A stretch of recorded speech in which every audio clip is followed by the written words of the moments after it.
We're good. Cool. It's cold outside. It's cold out, baby. It's cold outside. You know what? I'm going to start it with that. All right, here we go. Baby, it's cold outside, guys. Baby, it's cold outside. And welcome to the Brewery Underground podcast. It's a good thing. Is that the first time we sang to start the podcast? Yeah, it's a good thing that I don't sing, even though we're in Nashville, Tennessee, and I wouldn't make it as a singer, but I do make it as a guy that drinks beer. That's great. Along with Scott Touron, Steve Sullivan, and Grayson Miller. Hey, glad to be back. Crazy Gnome. Hello, hello. How are you? Oh, can't complain. Well, none of us can because we've been hanging out for a couple of hours now behind the scenes. Oh, yeah. Before we started a podcast, we were actually taking a tour, and we did some Instagram lives on rating some beer, and now we're going to talk all about your new brewery coming up here, man. Let's do it. Yes. Let's get into it. Yeah, let's get into it. But, before we get into it, we have a surprise for you, my friend. Uh-oh. Mm-hmm. We got something going on. We do. That is pretty special. We do. Oh, okay. Yeah, that Scott has the floor on this one. Scott, What do you got? First of all, thank you for slowing your efficiency down completely today. Thank you for allowing us to do that. So you are our first third-time interviewee. Oh, wow. On the Brewery Underground podcast. You are. That's awesome. Yes, so congratulations. We have something for you. Really? Yes, sir. So, you sit up. So look at this. So we're going to present, it's a major award. We're going to present Grayson. It's a major award. It's a major award. For being the first three-time interviewee of the Brewery Underground podcast. So get a good picture of that. I got it. You got that? Is it good? Look at that. And we thought this would look really good in one of the bathrooms. Okay. When you get the place completed. Right above the commode. I'm even glad that you got his name right. Yes. Yeah, look at that. All the letters are there. Sometimes it likes to come up Grey sometimes. It does. So I think we got it You right. nailed it. So anyway, this is for you. Maybe it could be, you could. That's so nice. You could, Thank you. It's, Certificate. Yes. So It's French. Let's spend a whole, there we go. Spend a whole 3 or 4 minutes on that. Thank you so much, guys. That's awesome. We have video on the podcast, but for those of you that are listening to the podcast right now, I'm actually filming this on my phone because we'll probably drop some very stuff. So cool. there you go. Yeah. All right. Yeah, we will absolutely find a very special place for this Right in the next tap to the room. urinal, Yeah. for target practice. Yep. Don't be offended. Nope. Awesome. Great. That's we so just thought cool. You deserve some recognition for being our first three-timer. Call it a turkey. I love it. He's a 3-timer. Yeah. You know, at SNL with like a 5-timer club, you get a special jacket. Is that a thing? Okay. On your 5th time. Yeah, give me a jacket. Give me a jacket. You can come from Goodwill. It doesn't matter. Yeah. By the way, we're going to call this episode Crazy Gnome 2, the sequel. Sounds great. Because again, you've been on here 3 times. Yep. Once with the first Crazy Gnome. Yep. Cyanide Cider. Uh-huh. And now today. Love it. So thank you actually for coming on 3rd time and putting up with us 3 different times. Hey, glad to be a part of it. Yeah, we definitely appreciate it. And, we are at your new location that at the moment it's not open, but it's going to be opening soon. That's right. And the question I have for you, sir, is that here you are, you're doing this, you opened up Cyanide Cider in the past year. It did, yes. Do you ever sleep? I am looking forward to sleeping better after this one. Is that where the idea of the quiet room came from? I just need a place to nap. Yeah, you may hear an echo right now in this room, but soon there won't be an echo because it's going to be the quiet room. It'll be a quiet little ASMR. Yeah, we'll jump around a little bit. But yeah, talk about that a little bit because we are sitting and talk about it. That's actually a cool thing and a cool concept. Right. And I don't think anybody in town, at least brewery-wise, has anything. At least brewery-wise. Like yeah. I don't think so either. And that, it was sort of just looking at the building that we are moving into, how could things lay out, and this room, it either went away or it stayed and we did something with it. And something that we keep coming up against in the brewery is people wanting their own space for something. And a lot of times it's small groups, right? I mean, it's easy to approach a bigger brewery and say, hey, I want to rent you out for a big blast. You know, a lot of people, wedding receptions, you know, you might need 50 to 250 people. But what about 8 people? What about 6 people? You know, what about a really small meeting space that you do want to yourself, but you don't want to break the bank and you don't want to have a big issue with it? And that's kind of what this space has morphed into that we're recording in today, is just a small room, perfect for, I think if you had a dozen people in here, it would feel kind of full. I think more than that, and it would be uncomfortably crowded. A nice meeting space in the new tap room. And when we're not meeting in there, like you said, quiet room, just a nice place to read a book, have a beer, and not worry about us blasting music and comedy and live stuff. Sometimes when I come to a brewery and they start their new event that's going on, I think to myself, oh boy, do I want to? I'm an introvert. I like to be behind the scenes. I love the 36 inches separating me and the customers behind the bar. I love being in production. I love the behind the scenes aspect. So when I go someplace, if I'm not able to, you know, talk to the bartender, I don't really want to be lost in a crowd. Yeah. I like craft beer because I'm not usually lost in a crowd. But some breweries, we all are trying to throw events to boost attendance and sell more beer, to stay open and keep the lights on. And of course, we have to do that. And Crazy Gnome is no exception. We do it every week. But you will not see me at our trivia nights because that's just not me. I'm not that guy. That's the first thing I just thought of when you mentioned that. Like I've been in places and not for trivia night, but trivia night happens, and like, well, I'm sticking, and now you're kind of in that crowd, yeah, and it's fine. But to have a space maybe to get away from that too would be cool at the same time. So you get the quiet brewery experience during a rowdy trivia crowd. And by the way, extroverts, we love you, and that's why we do the trivia nights. That's why we do the comedy. That's why we do the music. That's why we do the mixers. You know, if you're looking for a good time, we have that too. And the bigger part of the brewery is going to be that. This is a small space for us introverts that are just looking for a no-hassle experience. So the overall bigger picture of things is the fact that we have to talk about how this all came about. Yeah. Because you've had your location for about 5 years. Yep.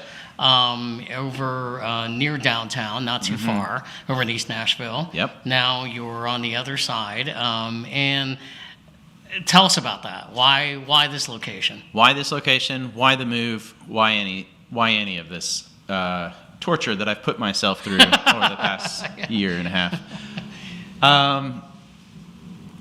We kind of moved into Main Street as a result of some issues with a previous location, actually. So the Main Street location was not our first choice. It was something we fell into when a lease fell through, and we didn't fully evaluate our neighborhood. We have always East Nashville in general was always our number one location that we wanted to be, and we are so thankful that our move is keeping us in East Nashville. That has never been a part of the equation. That was the dream, and consider ourselves very fortunate to be able to open in East, because it is a tricky neighborhood to find space in. Breweries need a lot of space. But we kind of found ourselves just hitting the ceiling, looking towards the end of our lease, wondering what's next. We do have a great landlord, but his property is getting more expensive to maintain. Property taxes are going up, especially towards the downtown section of East Nashville. And we just had to ask ourselves, is this the forever place? And I mean, to be candid, the money just wasn't there. We were profitable, but not in a way that we could consider that being our forever home. We knew that we had to expand. We didn't have space for critical things that we needed. I'm talking appropriate amounts of cold storage, space for canning lines, space for bigger tanks to handle distribution. There was a ceiling that we had hit at that location due to physical limitations. And there was nowhere for us to expand on that property because everything else is hitting its ceiling in that same property area. So expansion was on our mind. And we lucked into this little slice of East Nashville here. We're sitting here on a 1-acre parcel that has been largely overlooked. What was going on here is kind of just a hodgepodge of small tenants coming and going and not staying for too long, just renting space for a couple of months at a time and passing through. And we were going to be able to be given the opportunity to be an anchor tenant for this location and kind of really change it and have the space that we need. Another one of our constrictions was parking, and we're so happy to announce that this place will have ample parking. Oh, yeah. If you can't find a parking spot, you might not be able to find a seat inside. So it's a good indication. It's a great indication, and that's something that can't be said about anywhere else in East. Honestly, no one has good enough parking in East Nashville. We will be the only place that has good enough parking. And wow, what a treasure that is. You gave us a tour when we first got here, and it is huge. I mean, all the way to the back of the lot, so much potential, some of the stuff you talked about. I think that's the operative word. There's so much potential to this place. Yeah. That's the thing. We were looking to expand, and we knew what we could accomplish, but we also knew what we wanted to accomplish, and those were not the same things. And this property is such a unique opportunity because right now we are going to only be leasing about 50% of the square footage of the entire parcel. But we have an opportunity, legally an opportunity to rent the rest of it, and it kind of represents one single parcel that is also our own expansion path forward to what we think is our full potential. Yeah, it's amazing. I'm going to jump around on you a bit, but what was the brewing capacity barrel-wise at Main Street, or what is it? Yeah, that's a great way to put some real clean math behind it. So at Main Street, we're brewing on a 3-barrel system. Okay. We've got a 7-barrel cellar, and here we're going to be looking at 14 barrels. Mostly 14-barrel cellar. We do have a 28-barrel tank in there for some larger batches. That opens the door to distribution, that opens the door to canning, and that opens the door to contract work. Yeah. It really gives our brew house the power it needs to be a big brand. And of course, not an actual big brand. We're not going to be a Founders or a Sam Adams in this space. But we can absolutely have our beer outside of the city maybe one day. But I feel like, though, what that's saying, because, there's that old saying, actions speak louder than words. You're ready to become a bigger player in the area. Yes, 100% we are. Yeah. How many taps is this room, or is this brewery going to have versus Main Street? Main Street's got 12 taps. We're going to be going into 16. Okay. We're not trying to have more taps. It would be cool to have 50 taps, but then you have to have 50 different beers. You got to supply that, yeah. And the only logical way to do that is with a lot of slow-moving beer. And that beer is going to get old, and you start worrying about quality. Yeah. I do think that we've, in many situations over at Main Street, found ourselves a little constrained by 12, and we think that just an extra 4 is really going to give us the flexibility we need to say yes to 2 or more dark beers in a period of time when that might not be normal. Okay. It gives us the flexibility to have a more diverse menu, or even some similar beers on the menu, but still keep the diversity that we need to have. You mentioned something, and you talked about it earlier on the tour, contract brewing. Oh, yeah. Which, as an outsider, I would think that is really huge financially for a brewery. It maybe not make you rich, kind of, but that's got to help with the overall financial aspect of owning a brewery. Yes. Owning a brewery is expensive. The production space is expensive, and to run it well, you need to invest in the right equipment, but to invest in the right equipment, you need the money from the results of production to pay for everything that you need to keep things going well. Additionally, the more work that you can give your people, the better brewers that they will become. So contract is a way for you to have the maximum amount of demand possible out of your production space while not relying on your own company's sales channels.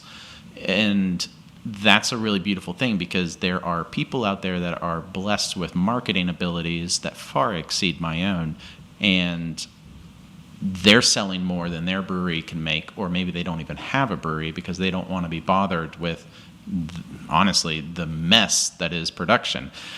But that's our wheelhouse. We are absolutely ready for a focus on production. We're very adaptable when it comes to maximizing throughput with minimal equipment, and good at repairs and that sort of stuff. And that's more of our wheelhouse than, say, going viral with hype beers and hype marketing. So if we can be a space to have excess capacity, so when those cool breweries or cool beverages hit the market and people love it, they can turn to us and say, hey, we can't make that much of it. Can you help us make more? How do you do that if they were or someone else was contract brewing for them, or they were making their own and you're making it for them, or additionally, even though you have the recipe, how do you make that beer consistent? Because if the three of us make the same beer with the same ingredients at three different places, there are going to be variances in it. How do you do that to make sure that beer stays consistent? Yeah, I mean, that's a great question. And with clean production practices, repeatability does get a lot easier.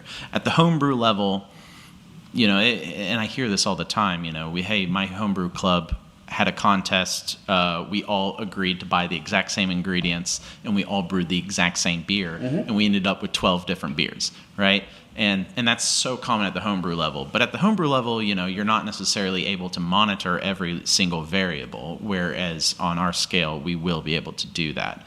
And there are tools that we can adopt now that we're growing a little bit that'll even further strengthen our ability to do so. Now, where that comes to, your responsibility as a contract brewer is to produce the product that your single consumer, the contractee, is looking for. And that definitely it creates an obligation on our end to make sure that with every contract batch that we're doing, it does achieve the vision of the contractee.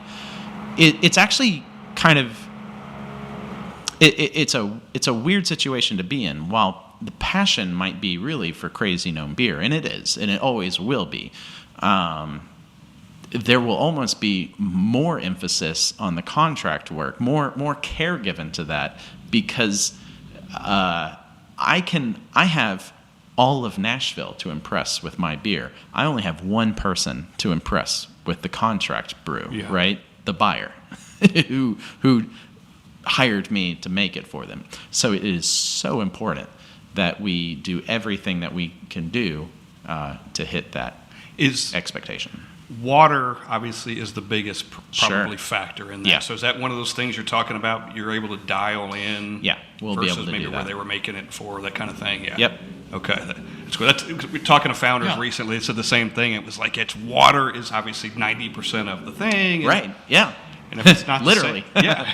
Sometimes, we've heard a lot of different talk about that with brewery owners. I'm not so sure people that just drink craft beer even understand that exactly what you all are talking about the water.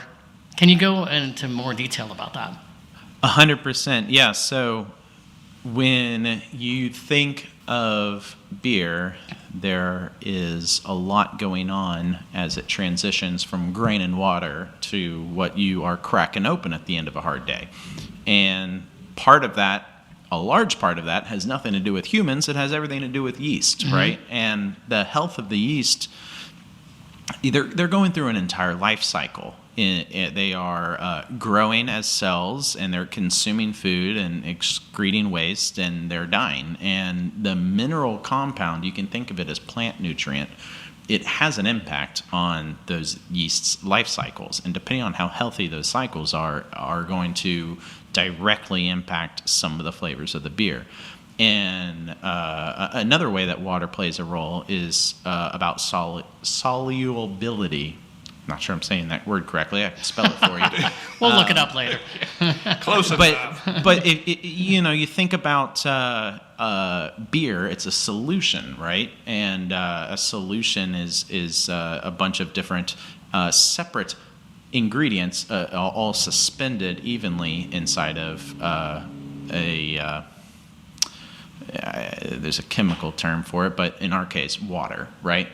So the minerals in water can be, think of it as like a climbing wall, right? There are footholds for you to grab onto to maybe stay in suspension. So your mineral content in water can provide the rough edges that proteins need to hang on. That might be the key reason why your hazy IPA stays hazy versus dropping out and becoming clear.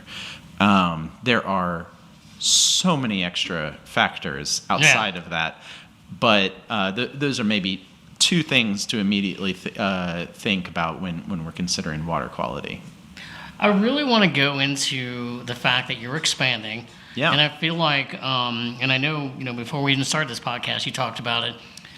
One of the more important aspects has to be the fact that you guys are getting into the canning business. Oh, yeah.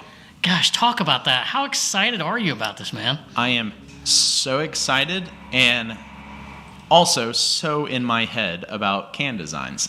And that was actually a question I had. I mean, talk about the can design first. Those are those details. Yeah. Right?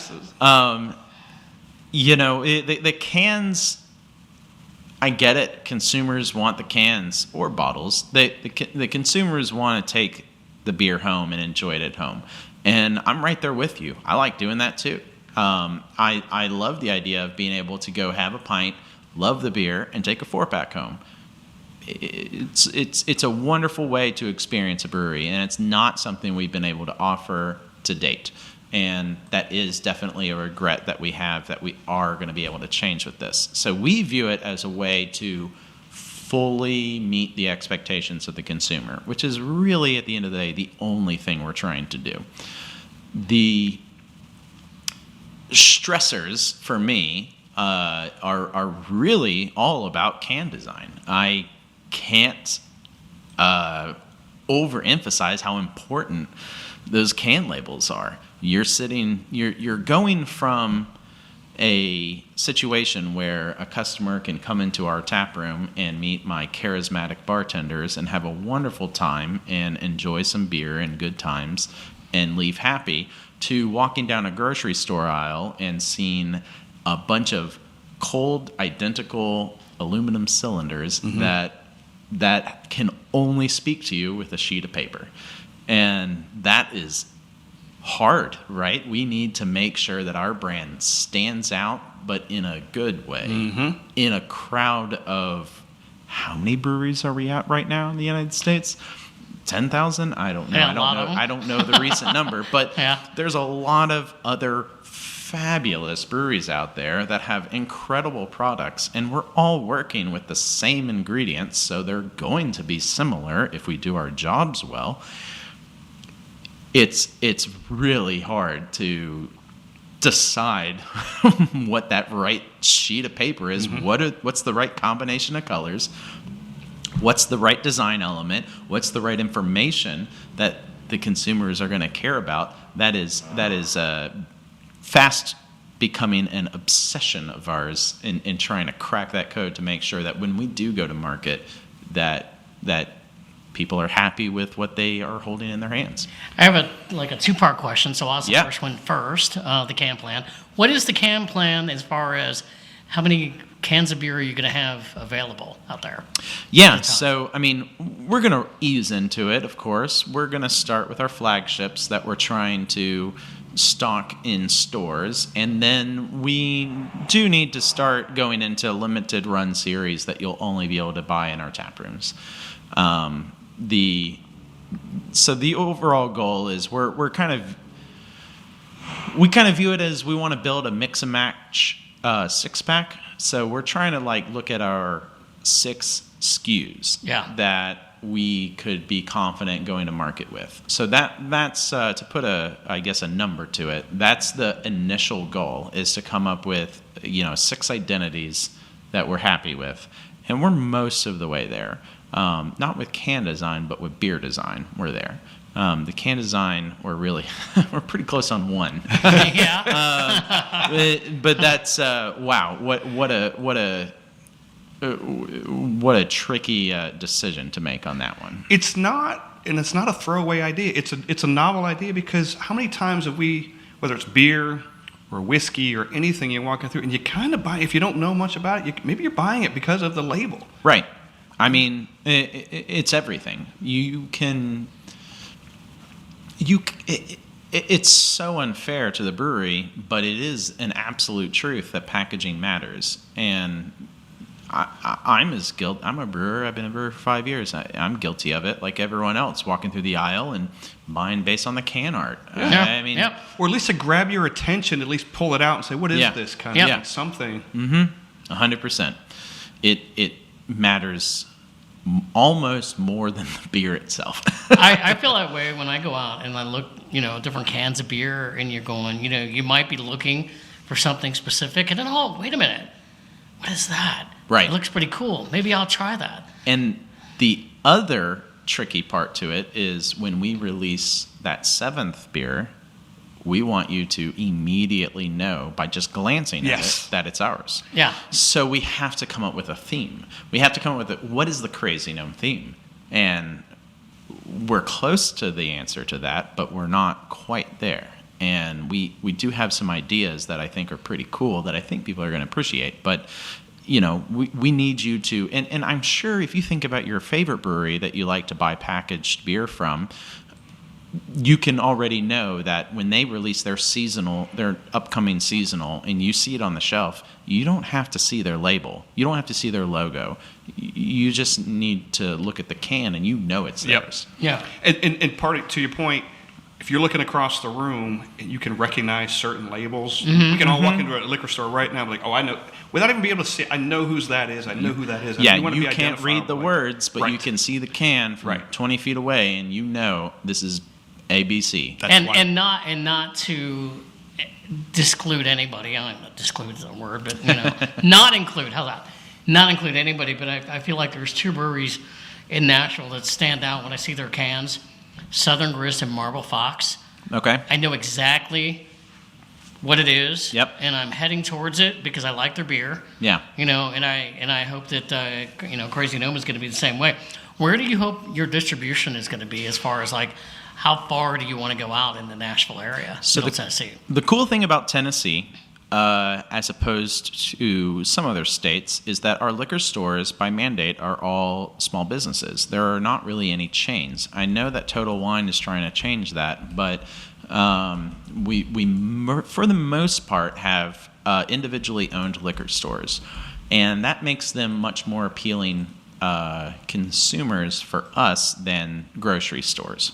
It'll be a while before you see us in Kroger, but you are going to see us at Main Street Liquor, at Sinkers, at Fugel, McDougal, and all those awesome liquor stores that have incredibly talented beer buyers, very knowledgeable staff. We're blessed in a lot of ways to have the liquor store circuit that we have in this state. They're all run by relatively passionate people versus some other states that have the ABC stores that feel like you're buying your liquor at a DMV. That's right. If you went to 6 in the state, they're all exactly the same. Exactly the same. Same inventory, same everything, and completely dispassionate people. And I'm not saying that passion can't exist in those situations, but I think it has to exist in the Tennessee market. Sure. Otherwise, the stores won't flourish. Right. And I think it has created a really cool environment. So those are our first consumers that we're looking at. And then, of course, we'll be looking at there's a few bars around town that prefer to serve their beer in cans versus on draft. There's a few reasons for going that way versus the other way, but we'll be pursuing those as well. And then the very last ditch will be the grocery stores. The grocery stores are a give and take. They go through a lot of inventory, but they have very low patience for any late delivery, any hiccups in the ordering process. So they are the last people you go to, because if your ducks aren't in a row, there's no talking your way out of it. If you piss off Kroger, you'll never be in Kroger again. Yeah. Yeah. Can you self-distribute at a grocery store? Is that harder than? I imagine it will be harder because why? You have to consider the volume that they're pushing, right? And why should their buyer talk to 50 different people when they could talk to 3? And I think that's where a lot of the grocery stores are at. And I can't blame them. They have too much on their plate. They're out of cheese. They don't need to worry about beer. Right. Do you see yourself down the road, or is that a goal to where you don't have to self-distribute? I don't mean that as a negative. I just mean where you can put that on someone else, hire a distributor kind of thing down the road. It's the inevitable conclusion. Yeah. Right? You think about what it would take for us to distribute to Memphis or Knoxville, any other city outside of Nashville where we are located. Someone has to take that beer there. So if we can only get one account in Memphis, I got to drive 6 hours round trip to go deliver a single keg of beer? That's not worth. Even if the beer was 100% profit, and it's not, it's not worth my time even at those prices just for the driving. And by contrast, Ajax Turner, Best Brands, I can have one account in Memphis, but they're driving my keg and 30 to 100 other kegs to Memphis for their 30 to 100 other accounts. And so you get those economies of scale, which make Memphis a viable opportunity, even if we're only going there for 1 to 3 to 5 accounts. It's worth it. But it's hard to ignore the cut that you get to your margins when you bring in a distributor. Yeah. That's, you almost got to make it's kind of sheer volume at that point. You got to be producing a whole bunch just to kind of keep the volume out there. Yeah. Is that? I like the idea of having a delivery van and a guy on our team that's passionate about pushing our beer in the local market, and that's definitely step one. Yeah. Step two is we grow so much we can't keep up with it. And we sign it off to a distributor, and we never worry about it again.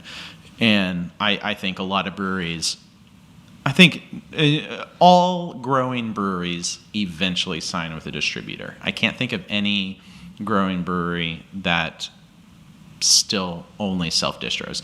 And there are caveats to that, right? I can think of a couple of larger ones in town that have kept Davidson County, which is where Nashville is, but any county or state outside of that is under purview of a distributor. So they kind of have it both ways. Yeah. They can keep those margins. And if you think about yourself as a company that's trying to create jobs and create economic wealth, being able to have a reason to hire more people, to buy more vans, and to do that work yourself, is a positive thing for the economy, and it's a positive thing for you as a company to do, compared to letting a distributor handle all of that for you. Right. You mentioned growth. We've seen some breweries in this area and across the country closing. Yep. For whatever reasons, settling out, if you will. You're doubling down. Yeah. You've got a Cyanide Cider opened less than a year ago. Big brewery here, opening brand new brewery here. Yep. How are you different in that you're doubling down, and not for reasons we don't know why they're closing necessarily, but you're just all in, like we're gonna do this thing, man. And look, this market is still, there's a lot of room for growth. There's a lot of beer consumption still going on, but I would say I'm dumber. No. Definitely not. Yeah, so.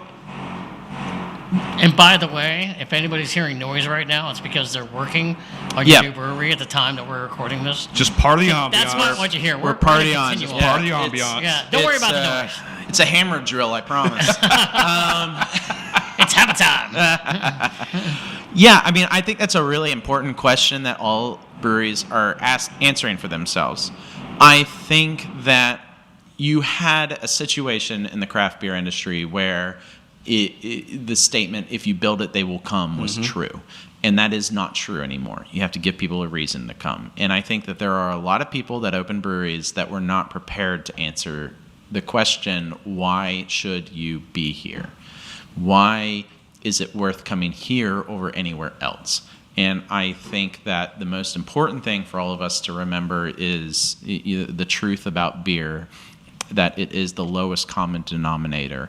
It's not elegant and fancy. It is the common man's beverage. And I think holding true to that is going to be, that's one of our core beliefs, that beer is for everyone and it's not fancy.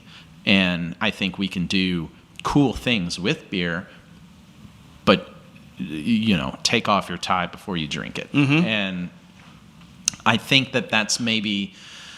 As we started into this industry, I think we saw an opportunity to elevate ourselves to another level, and I think a lot of people have pursued that avenue, and I think it's turned a lot of consumers off. And I think the question is, why should I drink your 12?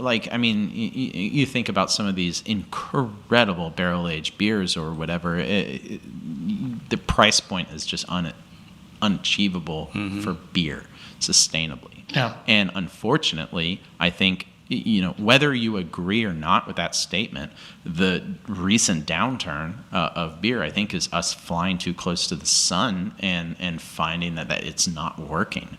That at the end of the day, people want a couple of beers to socialize with their neighbors, and those beers don't have to be fancy.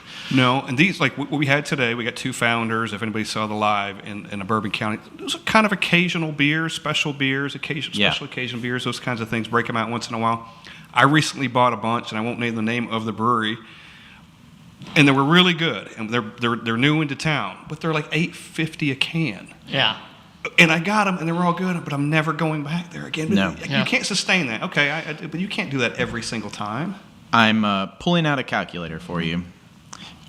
At $8 a can, if there's 17 drinks and a bottle of whiskey, you're comparing that to a $136 bottle of whiskey. That is insane, isn't it? That is absolutely insane. So are you going to tell me that your beer is better than a $136 bottle of bourbon? Because you can tell me that, but you're wrong. Right.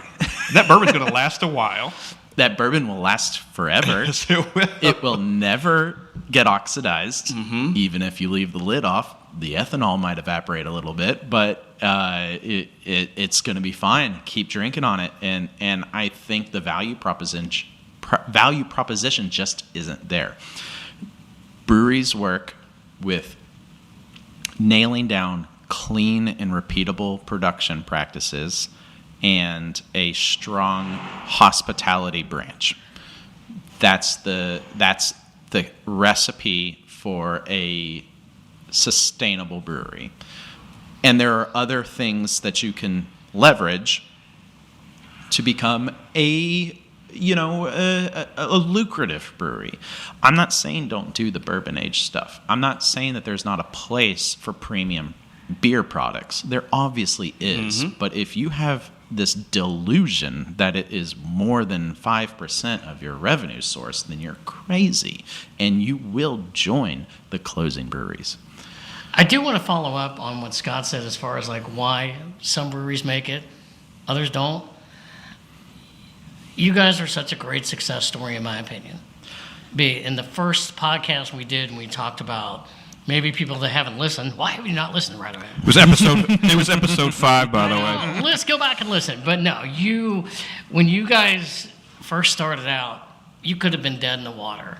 You got hit by a tornado. Yeah. COVID hits, and we know all breweries that were operating at that time had to deal with that. But you had the 1-2 punch, and you've maintained, and now all of a sudden here you are. 5 years later, moving into a bigger location. Yeah. Do you ever get a chance, because you're so busy, to sit back and think about that and go, what does this mean to me? No. No, not at all. Not at all. I can't really overstate how excited I am for this particular move. This move really does feel like coming home for the first time.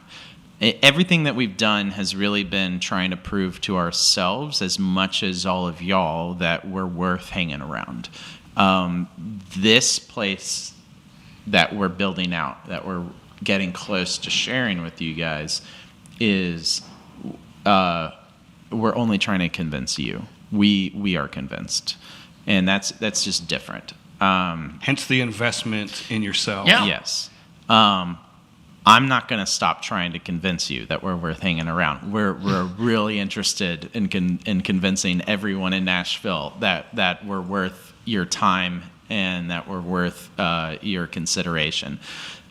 We know that that's never a foregone conclusion, and we'll tirelessly work for that. But we don't have to convince ourselves anymore, and I think that's just a different perspective that we had over at Main Street, where it really was an incubator. It really was a prototype of a brewery where we weren't willing to double and triple and quadruple down on ourselves because we weren't even really fully convinced we could do it ourselves. I love that, what you just said, because I actually had this written down. How do you perceive yourself in the Nashville craft beer scene? And you already do, and I'm glad you do, because you are well respected in this town. We're consumers. You make great beer. It's a great vibe over there. This is going to be even better. I love to hear that you perceive yourself. You guys are, you know, you're doing a good job. We'll never say that we're the best. We're not even trying to be the best, but we're here to be your comfort option. This place is going to be great, by the way. I mean, we haven't talked that much about it. They'll have to come see it when it's open. The tap room area where the bar is a big L-shaped. We're not going to do it justice by describing it here, but it's amazing. It's going to have a nice little spot for like entertainment over there in the corner. You're just going to have to come see the place when it's open. Describe a little more. You can do better than we can, verbally. Then sure. So what can you expect of our new space? So one thing I'll give a shout out for, Paradigm Studios helped us out with our plans for this building. This is the first time that we've involved a design architectural studio versus just purely nuts and bolts of trying to figure out how to. Historically, we have walked into a space and worked with some engineers to just get some plans that as quickly as possible fit our business into that space without manipulating it very much at all. This space here, we actually had some people give an opinion and give a layout for design and flow. So I think you're going to find that this place has a more natural flow that me and my I can't even really think about architecture in any way other than an admirer. The flow of this feels a lot more human and natural, and it was definitely not something that I ever could have envisioned when I walked into this space. This space that we're standing in right now is an old office building. It was very compartmentalized, a lot of rooms, and we were able to really open it up, and we did some cool stuff with some load-bearing walls so that we had a true open experience. But you will see some exposed rafters in the ceiling there.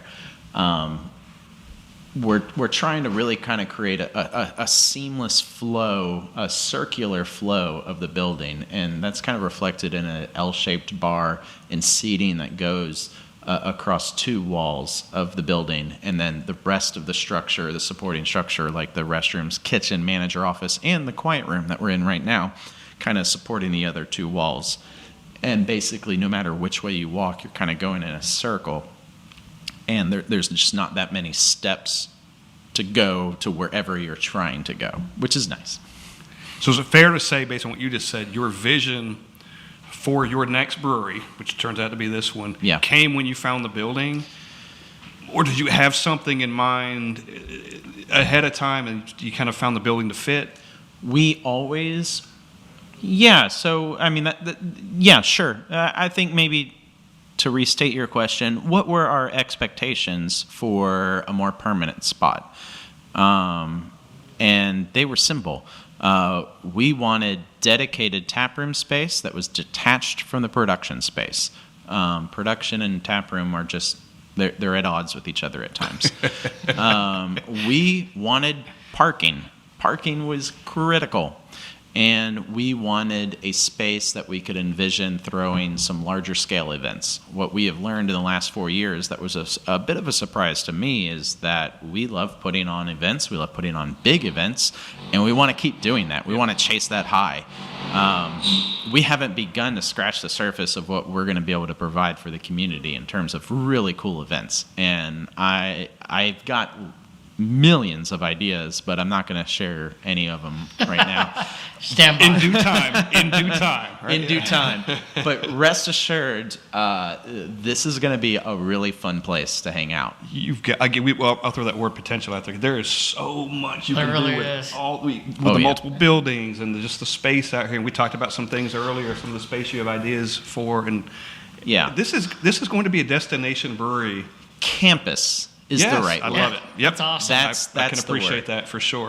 Compound, if you're feeling a little more militia-oriented. There is a wall and a fence and some barbed wire on one I side. will say, it may feel more like a compound than a campus due to the razor wire surrounding some of the property. Rest assured, if you come in, you can get out. You can get out. But you will be able to leave, but you will exit through the gift shop. Hey, there's a couple things I want to talk to you about, certainly, about your beer. Because, I don't know if we focus too much about it, like individual beer. Sure. You recently did a collab with Tenfold called the Space Cowboy. Oh, yeah. Which I had that beer. I thought it was really good. It's a fun beer. And we've had on Chad and Mike from Tenfold. How did that collab all come together? Man, that is like the 4th collab we've done with those guys. Okay. Sheesh. When did Chad and I first become buddies? So this is just a heartwarming story of what I love about the craft beer industry in general. It hasn't been very active recently. Honestly, COVID put a damper on it. But kind of leading up to COVID and a little bit after it, we had our own social club, which we called NWO New Wart Order. I've not heard that one. And it was just a social club of brewers in town meeting up and exchanging ideas. And it was really interesting because, like, from the outside looking in, I was always told by other brewers and people in the industry that it's a very collaborative environment. And, going into it with no connections at all, I was a little apprehensive as to whether or not I would be allowed into the clique, right? You can be told that something's collaborative, but is it really to newcomers? Right. And I can attest that, yes, it is. I was welcomed into the group with arms wide open, and I just hit it off with Chad at these social events, and we eventually put together a collab. Our very first one was called Poured Under a Bad Sign, a reference to Born Under a Bad Sign, an old school jazz album. Great album, better beer. You could maybe flip those adjectives. It depends. Both great. But that was our first collab. It was an incredible Baltic Porter. And honestly, Chad's background in production brewing has been really helpful in terms of knowledge sharing. My background is more accounting. And Chad's a nerd for the numbers. So that's kind of where I've been able to uphold my side of the two-way street that all relationships are, in terms of helping him out with numbers and figures and stuff. It's been great. And so that the Space Cowboy is just the most recent and I guess maybe terminal collaboration, since we're not going to be brewing at Main Street anymore. We still want to do collaborations over here at this space, but I guess, yeah, it was the last collaboration that we ever made over there at Main Street. Well, you guys are going to end up doing, you're going to have food here. Yep. Tenfold does food. Oh, yeah. And a fun question that I have, because when we had them on, they were talking about doing food pairings and recommendations. Yeah. Can I put you on the spot on Sure. some of the beers that I've had? Okay. Okay. So if I was going to get some food, maybe from here that you're going to eventually serve. Yeah. Sorry, what would be good? What food would be good for the Red Hat Ale that you all have? Red Hat Ale is going to be great with any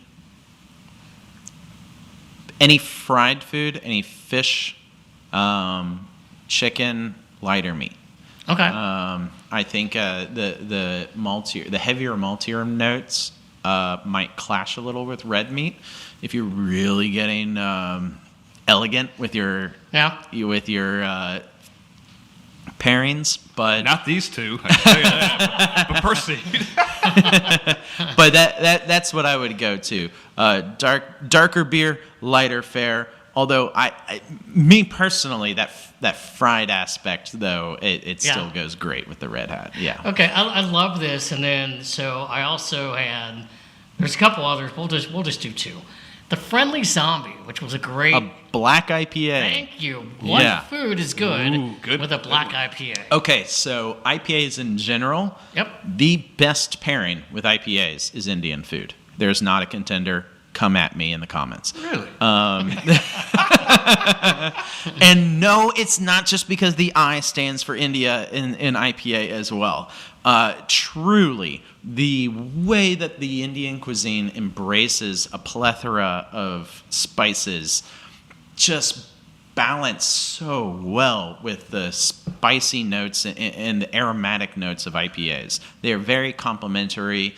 Now, of course, in the entire billion-person nation of India, there are a variety of cuisines, and not all of them are going to pair with every IPA. So you would have to find the right dish to pair with that. Yeah. But that would be my starting point. Okay. I would be the first to admit that a black IPA is hard to peg down to a specific one. But you had an answer. I had an answer. I love it. And if I'm going specific, because it's one of my favorites, Saag Paneer, okay? It's a spinach dish with paneer's kind of like cheese cubes, but it's better than that sounds. Right? Yeah, I think the Saag Paneer it tends to be a little more creamy, a little more mellow, and I think that the heavy dose of roasted notes wouldn't clash with maybe some of the more tomato-based sauces that they use. But the whole brewery experience that we keep talking about, and this is becoming part of it. So let's lead into the fact that you can have that experience now when you come here, because you're going to be serving food. We are, yes. So I can't say who right now because they haven't signed their contract. Go ahead and sign it already. I haven't signed it already. Sign it already. And I could promote you guys. But we're saying your name right now. But we're looking at an Italian influence. So We're going to be having pizzas, hot sandwiches, and although it's not really Italian, wings. The wing part I'm pretty excited about. Beer and wings go great together. Had them last night, as a matter of fact. Oh, yeah. Yes. Mm-hmm. Oh, yeah. Yep. So that's going to be what you can currently expect from our menu, but don't hold me to that because, like I said, they haven't signed their paperwork. It might be Hot Pockets for a while.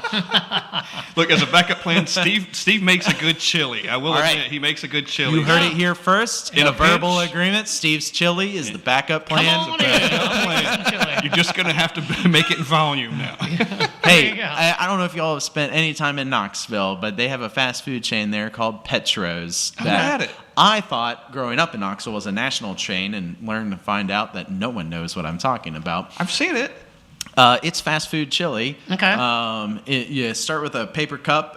They put Fritos in it, and you get to choose one of three chilies, and then it's like Subway. You choose your toppings, right? And shout out to Petro's. We're looking for sponsors. So and see, my style of chili is because I'm from Cincinnati. Okay. And Over noodles. Thank you. Ugh. If people listen to the podcast, they know long enough that I don't necessarily make it in noodles. But my chili, you got to top with cheese, man. Let us know. Yeah. Noodles versus Fritos, and I will not accept a third contender. It's okay. Here's a funny story about because he loves Skyline, and we all know Skyline doesn't have beans necessarily. But Steve, when he makes his, it's similar to Skyline, but he will throw a couple of beans in it, a few. Yeah, just one or two. He'll throw a few beans in it. Beans are a core part of the chili itself. Yeah. I'm saying what you serve it over. Are we serving it over Fritos, the right answer, or noodles, a poor substitute, or an insane third option? You never know. You never know. Leave the third option in the comments. I have no idea what that third option would be. I don't know. Lettuce, if you're on a diet. I would accept hot dog. I think we could all meet in the middle. I think so. But that's chili's kind of the condiment. A chili dog. I kind of forgot about that one. That's a pretty good one. I love it. I know. It's an individualized thing for me, but whatever. We can't go anywhere and not have a chili conversation. It's what I grew up on. It's my DNA. What can I say? Hey, you know what I'm really curious about? Because I know, obviously, everybody knows you're the owner. Sure. Are you still the guy that brews all the beer? You have help by now. I currently still make 100% of our beer and 100% of our cider. Wow. So that I am the only production guy. That will change with the opening of this place. We have also haven't signed the paperwork on this, but that is entirely my fault. I apologize. I haven't written the paperwork yet. But we do have a verbal agreement of a really cool dude coming to join our team. It's going to be a wonderful addition. And this guy also has a ton of experience running a canning line, which is a bit of a knowledge gap for me. So I'm looking to learn a lot from this guy. This is great. Yeah. This is big news. This is going to free up a little time for you. Yeah. No, I mean, I don't expect it to free up any time. We're going to be working together. It's a brand new system. Yeah. We're going to build it together and run it together. And I eventually want to turn over everything to a better staff than me on production. But I'm in no rush to do that because I love making beer. Mm-hmm. That's what got you in this thing in the first place. It's why I'm here in the first place. Yeah. It kind of takes you away from the nuts and bolts of, we were waiting for you to come in to record the podcast. You were out there with a forklift earlier. I mean, you're the man doing it all. I'm not afraid to get my hands dirty. Or your clothes all wet. Oh my goodness. That was, we had a bit of a freeze here in Nashville, and it broke one of our water valves, and that's a tricky thing to fix. Of flowing water in 20-degree weather outside when you're not expecting to have to do that. My shoes are almost dry. They're still pretty damp. 4 hours later. Yep. So I appreciate y'all's patience with that. Well, thanks for still wanting to do it. I wouldn't have blamed you if you canceled. No canceling. So you talked about production. Obviously, the tap room's going to be open before the brew house will be, whatever that time frame is. When the tap room's open, you're going to have to serve beer. Yep. It won't be made here. Yep. It's going to be made at Main Street, I assume. Well, nope. No? You're going to is he contracting? If we run out of beer, we've made a lot of beer at Main Street that we'll be able to transfer. If we run out, then we'll contract. Okay. And we've got a couple of breweries in mind that have some capacity that we can leach off of, and it'll be great. There's not many advantages of the brewing industry being in a downward swing, because I believe it will swing back the other way. Mm-hmm. But the advantage right now is that there is a lot of capacity at a lot of breweries in town, and all of them would love some of my money to make some beer. How much notice as a brewery? A couple of weeks, you're like, hey, I'm going to need a batch. And the one in particular, I'm already letting them know that I've got this need, and we're trying to work it out. If I need something beyond what this brewery can provide, then, I don't know. I imagine that varies greatly from brewery to brewery. Yeah. And I think it also probably varies based on the complexity of what I would want pulled off in terms of beer style. Yep. So I can't answer that question. That's really, I have no idea how tight other people's schedules are. I think everyone's schedules are a little looser right now. It's good. But for you, it makes it's sense. For me, selfishly, it's good. I would rather it not be the case. But you'll get there. It'll come online eventually. Yeah, we'll get. Yeah. And then when you do that, obviously you've got a bigger system here. Yep. You're going from 3 to 14 barrels. Yep. When you make those bigger batches, is it simply multiplying out the recipe times that, or is there a little more to that? When you know what I mean? Yeah. So it's not just 5 times as much. It depends on the ingredient. Malt, your grain, is mostly, well, I would say completely a 1-to-1 scale. Okay. The difference, though, is that different brewing systems have different efficiency ratings. So right now our system, and there are a lot of factors that lead to this, one of which is currently right now we are relying on our grain provider to mill our grain for us, because I spoke to this earlier, our brewery is rather small. We don't have space for a mill. Now, we will be able to mill our own grain here. And not only does that lower our costs a little bit, but it allows us to have complete control over a mill. We can adjust its diameter. We can dial it in to where we are getting the best crush on that grain for efficiency and extraction of sugars as possible. And so we might be able to, whereas the grain provider, they're doing a single mill that has to be applicable to every single one of their customers. I'm not saying they're doing a bad job on purpose. It's just not personalized to my needs. And that will change with our own mill. The other things is, it can be as simple as the diameter of your mash tun. There are so many factors at play that can influence efficiency. And I am very excited to see where our baseline efficiency lies with this contraption versus the one that we have at Main Street. And the only thing that I can say for certain is it'll definitely be different. Yeah. Hopefully better, but and we will have the tools and control to make it better if it's not right off the bat. But that'll definitely change the 1-to-1 thing. But if your efficiency percentage is the same, then scaling up or down your recipe is a 1-to-1 ratio. Now, where that's not true is hops. Hops have it's more of an exponent. The bigger you get, actually, the less hops per barrel that you need to use to achieve the same effect. Okay. That's a broad strokes thing. Your mileage may vary. But when we homebrewed, for example, and we moved to that 3-barrel batch, we actually had a wonderful Kolsch recipe that has now turned into Calamity Kolsch, by the way, which is coming out on March 1st. This Calamity Kolsch, when we first brewed it, was way too hoppy. We ended up calling it a hopped Kolsch, and we gave it a different name. And it sold well for somebody looking for a hopped Kolsch, but it wasn't a Kolsch, and we couldn't call it a Kolsch. It was just too hoppy, and that's because we didn't know what our hop efficiency was under this new system. And honestly, we do not know what our hop efficiency is on this upcoming system either. I am planning on brewing the same Kolsch again, and we'll see. We'll see what it turns into. I expect it to be the hoppy Kolsch again. And when you do that, you're going to do the math, as much math as you can ahead of time, right? And and you'll see how it comes out. And it's going to be a variation of it. It's not something you won't dump it, right? But it might be a little... Hey, if it's bad, we'll dump it. We're not afraid to dump bad beer.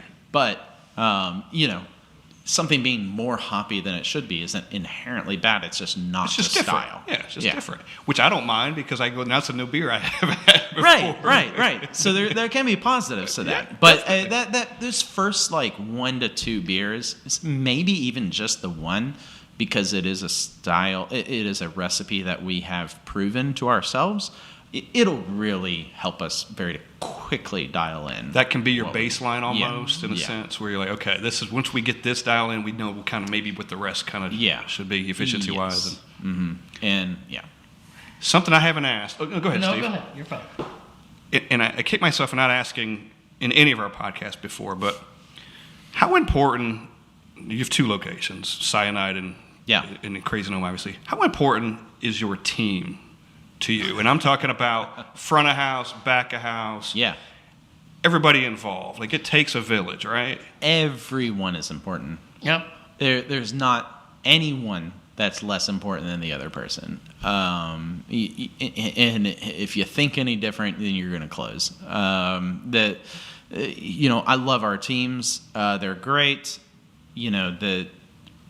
The front of house, the cidery and the brewery are so different in terms of front of house requirements, and they're very different groups of people that we have at each one, and they're both very well suited for what they're doing.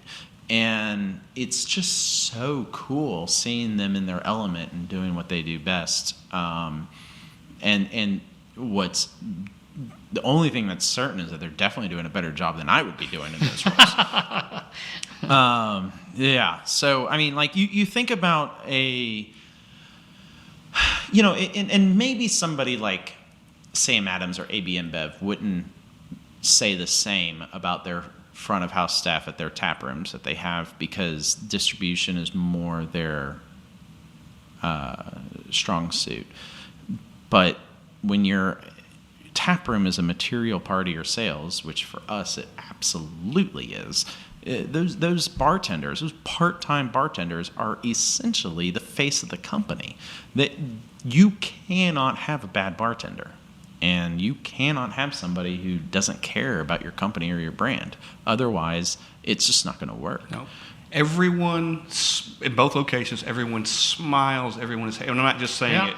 They smile. They're interactive. They're friendly. Yeah. And it's that is important. It's the face of the brand. When you're not there, that's still you. Oh yeah. And I'm never there during the late night hours. I'm an early hour guy. So, I'm never the one closing it down. And those are some of the most important people. They're the ones, I mean, they're the first and only line of defense between, if we're selling a regulated substance, right? They have to uphold the laws, and they have to uphold the cleaning standards that we have. They are so important. We wouldn't be a company without our team. It's awesome. It is. It's not just something to say. It really is that important. And it's, in any business. But yes, when you need that, because you can't do it all yourself. No. You're trying. I'm doing my best, guys, but it's too much. Hey, I do want to ask that your Main Street location. Yeah. You've been part of the Music City Brew Hop Tour for a while. Oh yeah. Is it still going to continue over here in Kirkland? Adam, is it? Yes. Yes. I've been talking to Adam about this, who owns Music City Brew Hop. We love the Brew Hop. It's always a great group of people. Yep. You're the first stop at Main Street. And we are the first stop. I doubt we'll be the first stop at this one. It just wouldn't, I'm not sure it would make logistical sense. Honestly, that's up to Adam. Yeah. But, hopefully we get to stay on that loop. It's such an important part of our business.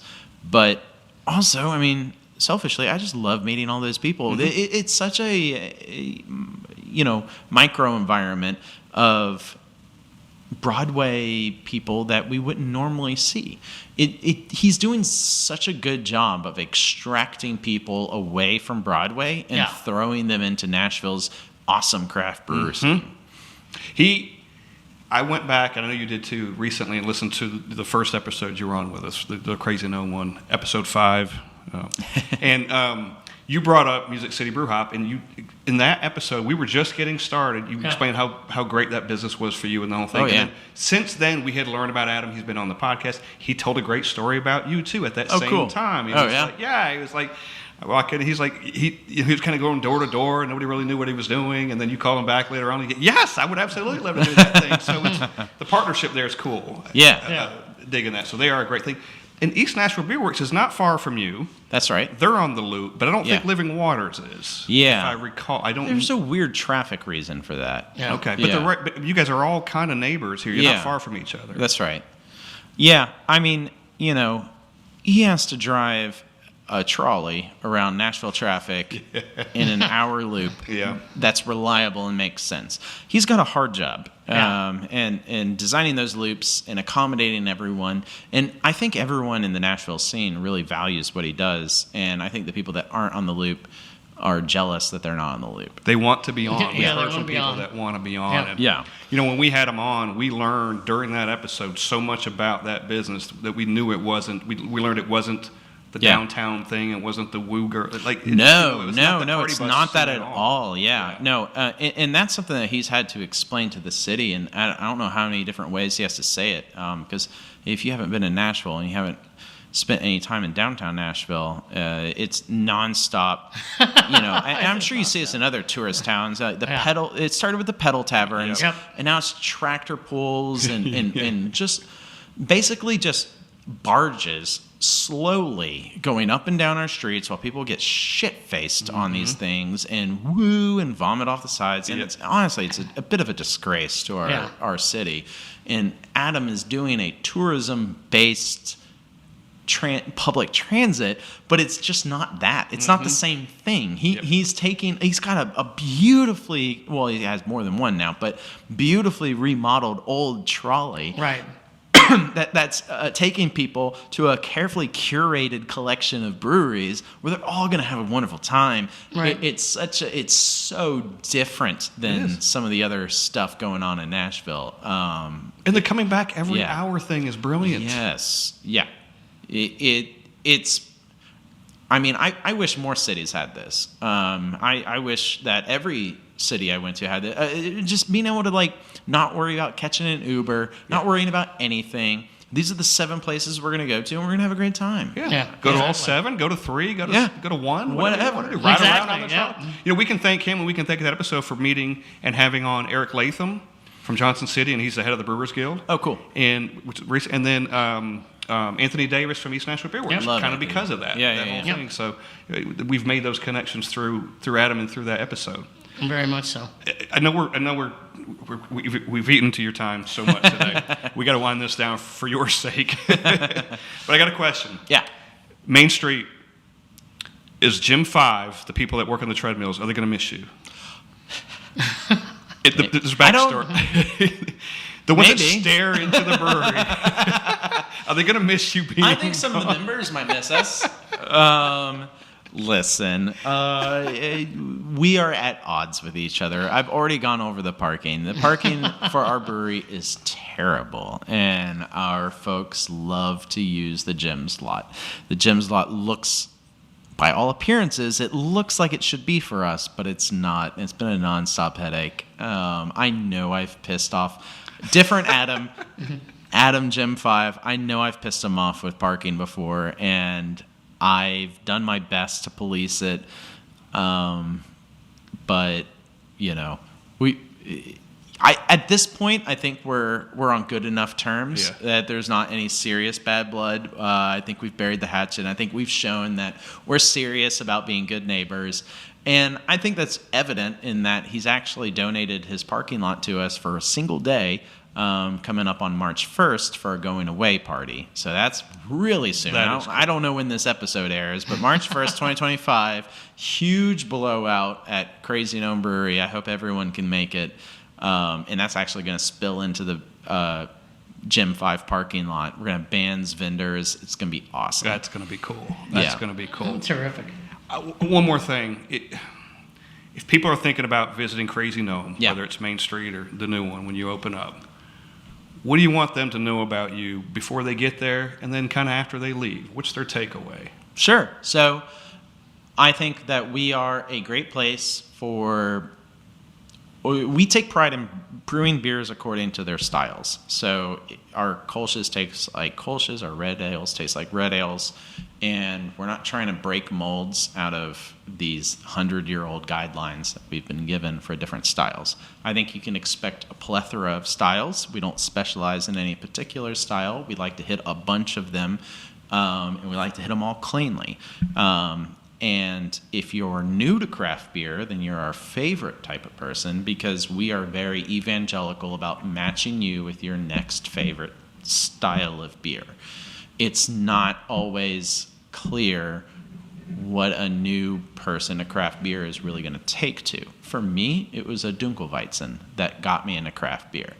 And for other people, it might be something else. And we pride ourselves in having those options and having the patience with our staff to walk you through with no snobbery how you're going to really enjoy your next craft beer beverage. Excellent. Well, man, I got 50 more. So part 2 coming up. No, I'm kidding. We've slowed your efficiency down so much today. Unless you got anything else, we can wrap this. Just one last question. Yeah. When do you anticipate this location opening? Look at us in April. Yep. Follow us on the socials. We're going to be ringing all the bells. I can go ahead and tell you that our mug clubbers are getting first dibs on the soft openings. So if you like to drink a little bit more beer for the same amount of money, our mug club is a great little thing to join, and you get a pretty cool trinket made by one of our other owners. He's really into woodworking and stuff, so we got a nice little handmade wooden magnet that comes with your spot. But that gets you into the first soft opening. But there'll be other soft openings as well going into April, and then towards the end of April we'll have our grand opening. Hopefully Davidson County lets us pull that off, because really at this point we're looking at our inspections, and that's the main hurdle to get through. Well, as many as these build-outs you've done, you'd think you'd know these inspectors by now, and yeah, it's not the same. They change with every neighborhood. No doubt. Well, man, thank you so much for having us here at your new location. Yeah. We can't wait to see it completed. It's going to be awesome. Thank you so much. Can I say, let's raise our glasses here? Yes. Sure. Yep, whatever we got left. Yeah. Cheers. I got a little left, not much. Cheers. Cheers. Thanks for being the member of the Third Time Club. Of course. I got my prize. I'm excited about it. All right, Sullivan Scott and Grayson Miller from Crazy Gnome, thank you for joining us Thanks, everyone. on the Brewery Underground podcast. Cheers. Cheers.